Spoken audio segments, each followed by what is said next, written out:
আজকে আমি তোমাদের সামনে নিয়ে এসেছি চিংড়ির কাটলেট। আমরা তো অনেক কিছুরই কাটলেট খাই, তবে চলো না দেখে নিই আজকে যে চিংড়ির কাটলেট কীভাবে তৈরি করছি আর খেতেই বা কতটা সুস্বাদু। এই কাটলেট যদি তোমরা একবার খাও তাহলে দেখবে বারবার খেতে ইচ্ছে করবে। সত্যি ভীষণ সুস্বাদু এবং চটপট তৈরি হয়ে যায়। চলো তবে দেখে নিই রেসিপিটা। কড়াই বসিয়ে দিয়েছি, তাতে দিয়ে দিচ্ছি সামান্য পরিমাণ, খুবই সামান্য পরিমাণে সর্ষের তেল। তেল গরম হলে তাতে একটি শুকনো লঙ্কা টুকরো টুকরো করে দিয়ে দিলাম। লঙ্কাটি হালকা ভাজা ভাজা হলে তখন এর মধ্যে দিয়ে দেব গ্রেট করে রাখা পেঁয়াজ, অর্থাৎ পেঁয়াজ কুচি দিয়ে দিয়েছি।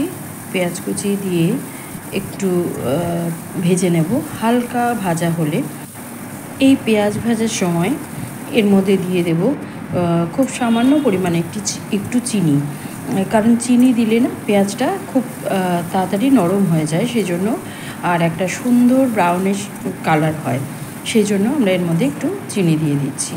এবার আমরা এখানে নিয়েছি দুটো আলু এবং এক মুঠ মতো মটরশুঁটি গ্রেট করে নিয়েছি, পুরো গ্রেট করে নিয়েছি, না পেস্ট করে নিইনি। পেস্ট করে নিলে জিনিসটা একটু কেমন হয়ে যায়, সেই জন্য আমি এগুলোকে গ্রেট করে নিয়েছি।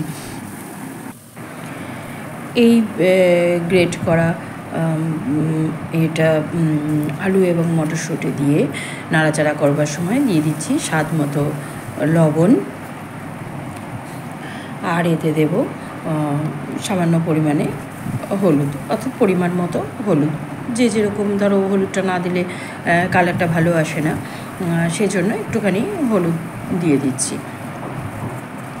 এবার কিন্তু আমি আঁচটাকে কমিয়ে নেব, কারণ যদি বেশি তাপ দিয়ে ভাজতে যাও তাহলে জিনিসটা সেদ্ধ ব্যাপারটা হবে না, নরম হবে না, ভাজা ভাজা হবে। সেই জন্য আমি এটা দেখো মিডিয়াম ফ্লেমে দেখানো হচ্ছে, ফ্লেমটাও দেখিয়ে দিচ্ছি। মিডিয়াম ফ্লেমে আমি এটাকে ভেজে নিয়েছি। পারলে কিন্তু মানে মিডিয়াম থেকে লো ফ্লেমেই এটা করতে হবে, করলে বেশ সুন্দর একটা জিনিস হবে। এবার আমি এর মধ্যে এটাকে নামিয়ে নিয়েছি। নামিয়ে নিয়ে এই মিশ্রণটিকে ঠান্ডা করে এবার এর মধ্যে দিয়ে দেবো একদম কুচো চিংড়িগুলো আমি এখানে নিয়েছি। তোমরা বড় চিংড়ি নিয়েও করতে পারো, অসুবিধে নেই। এখন যেহেতু কুচো চিংড়ির সময়, সেই আমি কুচো চিংড়িগুলো নিয়ে হালকা একটু ভেজে নিয়েছি। ভাজার সময় নুন হলুদ একটু দিয়েছিলাম, দিয়ে আমি ভেজে নিয়েছি। তার মধ্যে দিয়ে দিচ্ছি দুটো রুটির, অর্থাৎ ব্লেড স্লাইসের দুটো পিস দিয়ে আমি এগুলোকে সব একসাথে খুব ভালো করে মিশিয়ে নেব। এই মিশ্রণটা কিন্তু খুব ভালো করে নিতে হবে। এখানে আমি দুটো আলু, এক মুঠ মটরশুঁটি আর চিংড়ি মাছ নিয়েছি 150 গ্রাম থেকে 200 গ্রাম মতো। এবার তোমরা চাইলে, কিন্তু আমি কুচো চিংড়ি নিয়েছি, আগেই বলেছি, তোমরা চাইলে বড় চিংড়ি মানে মাঝারি ধরনের চিংড়িগুলো নিয়েও করতে পারো, তখন কিন্তু সেগুলোর খোসা তুলে নিতে হবে।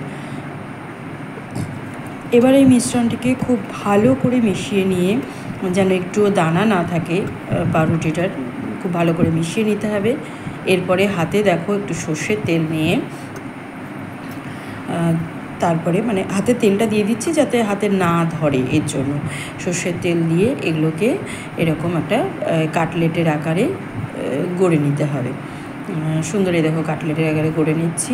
এবার সবগুলো আমি ধীরে ধীরে কাটলেটের আকারে গড়ে নিচ্ছি।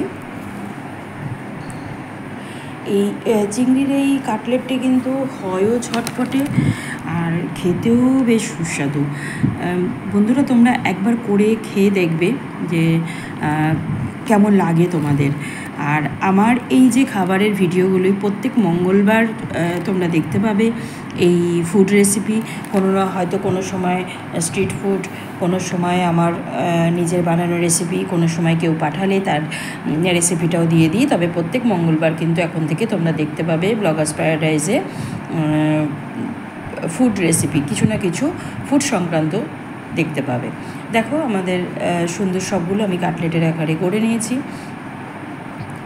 এবার একটি পাত্রের মধ্যে আমি নিয়ে নিচ্ছি বেসন অর্থাৎ গ্রাম ফ্লাওয়ার, রিফাইন্ড গ্রাম ফ্লাওয়ার বেসন নিয়ে নিচ্ছি।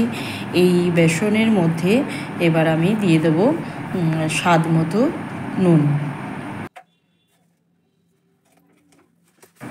আর দেব গোলমরিচের গুঁড়ো অর্থাৎ black pepper, dust black pepper দিয়ে দেবো। এটা তোমরা বাড়িতেও গুঁড়ো করে নিতে পারো, কেনা গুঁড়োও দিতে পারো। আর দেব বেকিং সোডা, যেটাকে আমরা খাওয়ার সোডা বলি। এবার এর মধ্যে দিয়ে দিচ্ছি 1 চামচ মতো চালের গুঁড়ো, মানে 2 চামচ বেসন নিলে 1 চামচ চালের গুঁড়ো দিচ্ছি। আর এর মধ্যে এবার আমি একটা ডিম দিয়ে দেবো। ডিমটাকে ভেঙে দিয়ে এই বেসন আর চালের গুঁড়োটা আগে, বেসন, চালের গুঁড়ো, নুন আর গোলমরিচ গুঁড়ো আর বেকিং সোডা দিয়ে ভালো করে মিশিয়ে নিয়ে তার মধ্যে কিন্তু ডিমটা ভেঙে দেবে। আগেই যদি ডিমটা ভেঙে দাও তাহলে কিন্তু মিশ্রণটি খুব ভালো হয় না। এবার ডিমটা দিয়ে খুব ভালো করে আমি ফেটিয়ে নিচ্ছি। খুবই ভালো করে নেব, মিশিয়ে নিতে হবে। যত ভালো করে মিশিয়ে নেবে, যত সুন্দর করে ফেটিয়ে নেবে মিশ্রণটি, তত সুন্দর হবে। আর কাটলেটটাও কিন্তু বেশ ভাজার সময় সুন্দর হবে। যদি দেখো যে মিশ্রণটি একটু ঘন হয়ে যাচ্ছে, তাহলে তার মধ্যে সামান্য পরিমাণে একটু জল দিতে পারো, যেরকম আমি এখানে একটু জল দিয়েছি।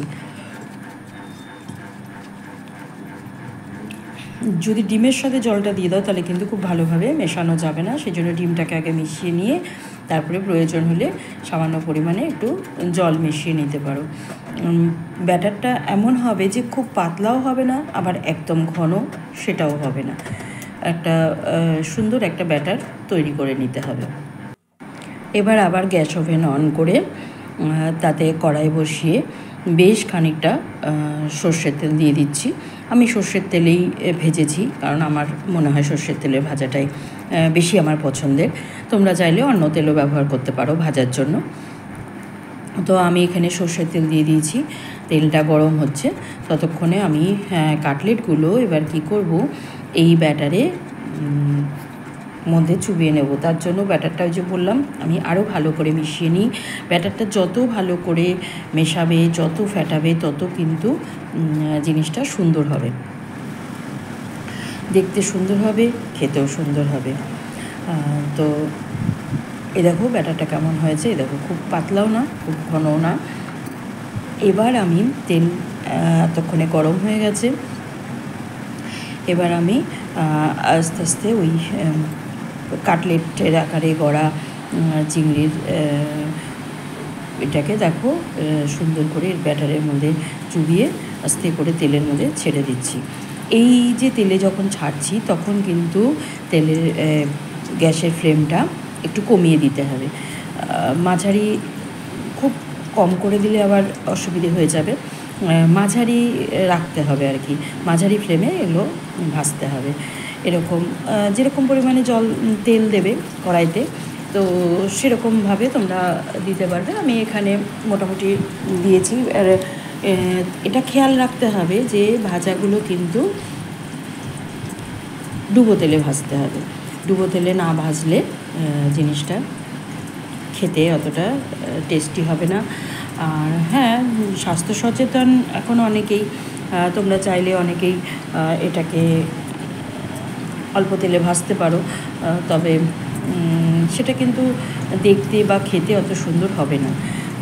এই যে ডুবো তেলে ভাজার জন্য, আর ডিম যেহেতু দেয়া আছে ব্যাটারটার মধ্যে, ভাজার সময় বন্ধুরা তোমরা দেখবে যখন করবে, এখানে দেখো দেখতেই পাচ্ছ তোমরা কড়াইতে, তারপরেও তোমরা যখন নিজেরা করবে তখন দেখবে চারপাশ দিয়ে বেশ সুন্দর একটা, মানে কি বলবো, সেই সুন্দর একটা দেখতে হয় আর কি।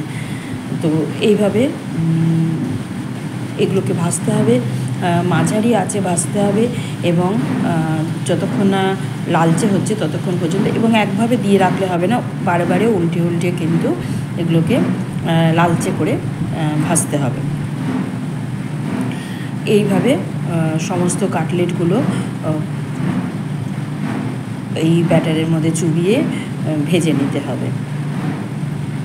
যেরকমটি এখানে দেখানো হয়েছে। দেখো বন্ধুরা, সুন্দর একটা লালচে কালার এসে গেছে। এবার এটাকে আমি তুলে নেব। হ্যাঁ, আরেকটি কথা বলে রাখি, এই মিশ্রণটি দিয়ে তোমরা কিন্তু আবার ব্রেড ক্রামের মতো এগুলোকে, এই কাটলেটগুলোকে আর একবার চুবিয়ে নিয়েও ভাজতে পারো। তাতেও জিনিসটা কিন্তু আরও ক্রাঞ্চি হবে, আরও সুন্দর হবে। তবে যদি কেউ মনে করে বেশি ঝামেলায় যাব না, ঝটপটে করব, তার জন্য এই আমাদের ভাজা হয়ে গেছে। দেখো, ভাজার পরে আমরা ধনেপাতার চাটনির সঙ্গে, এই চিংড়ি মাছ আর ধনেপাতা একসঙ্গেই পাওয়া যায়, তাই ধনেপাতার চাটনির সঙ্গে পরিবেশন করছি।